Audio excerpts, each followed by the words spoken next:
अस्सलाम वालेकुम, नमस्कार, आदाब, सत श्री अकाल। मैं हूं आपके साथ नबील अख्तर और इस वक्त आप देख रहे हैं न्यूज़ लाइव 10।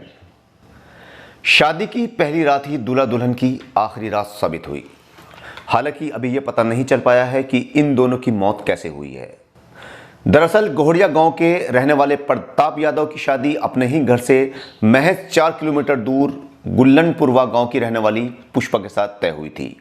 30 मई की शाम प्रताप बारात लेकर दुल्हन के घर पहुंचा और पूरी रात शादी की रस्में अदा की गईं। पूरा परिवार, सारे रिश्तेदार, लड़के वाले और लड़की वाले सभी खुश थे। कहीं किसी के चेहरे पर कोई भी टेंशन या परेशानी जैसी कोई चीज़ नहीं थी। रात में लगभग 11 बजे दुल्हन को खुशी खुशी विदा कर दिया गया। दुल्हन अपनी ससुराल पहुंची और यहाँ भी सारी रस्में अदा की गईं। रस्मों के बाद भी काफ़ी वक्त तक दूल्हा अपने परिवार के साथ बैठा रहा और खूब हंसी मजाक चलता रहा। गांव की काफ़ी महिलाएं आईं और दुल्हन को मुंह दिखाई भी दी गई, जैसा कि रस्म में शामिल था। देर रात दूल्हा दुल्हन और पूरे परिवार ने खाना खाया और उसके बाद सभी लोग सोने के लिए चले गए। दूल्हा दुल्हन भी अपने कमरे में चले गए। सुबह तकरीबन 7 बजे प्रताप की मां ने प्रताप के कमरे का दरवाज़ा खटखटाया, मगर अंदर से कोई जवाब नहीं मिला। परिवार ने सोचा कि सोने में रात ज़्यादा हो गई थी, हो सकता है कि कुछ देर में उठ जाएं। लेकिन घंटों बाद भी कमरे से कोई नहीं निकला, जिसके बाद कमरे का दरवाज़ा तोड़ा गया तो देखा कि बेड पर दोनों बेसुध पड़े हुए थे। दोनों को तुरंत अस्पताल ले जाया गया, जहां डॉक्टरों ने दोनों को मृत घोषित कर दिया। अब कई सारे सवाल परिवार के जहन में थे, गाँव वालों के जहन में भी थे कि आखिर इन दोनों की मौत कैसे हो गई। जिन्होंने अभी अभी अपनी ज़िंदगी शुरू की थी, सूरज उगने से पहले ही उनकी ज़िंदगी का सूरज आखिर कैसे डूब गया।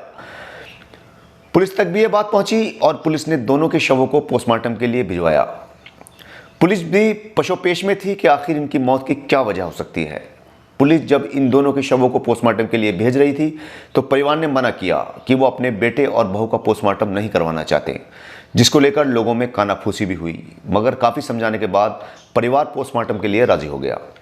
प्रताप सुंदरलाल का बेटा था। सुंदरलाल अपने बड़े बेटे और सबसे छोटे बेटे के साथ दिल्ली में मजदूरी करता है और बिचला बेटा प्रताप गाँव में ही रहकर खेतों और दूध का कारोबार संभालता था। प्रताप की शादी पुष्पा से हुई थी और शादी की पहली रात को ही न जाने कैसे दोनों की मौत हो गई। अब मौत की वजह तो पोस्टमार्टम के बाद ही सामने आ पाएगी। अब पुलिस को दोनों की पोस्टमार्टम रिपोर्ट का इंतजार है। पुलिस का कहना है कि रिपोर्ट आने के बाद ही मौत के असली कारणों का पता चल पाएगा। वजह चाहे जो भी रही हो, लेकिन हकीकत यह है कि दोनों इस दुनिया से जा चुके हैं और अपने पीछे पूरे परिवार को रोता बिलखता छोड़ गए हैं। तो ये थी आज की बड़ी खबर। जल्द ही आपसे फिर मुलाकात होगी एक नई कहानी के साथ। तब तक अपना और अपने परिवार का खास ख्याल रखिए और देखते रहिए न्यूज़ लाइव 10। जय हिंद।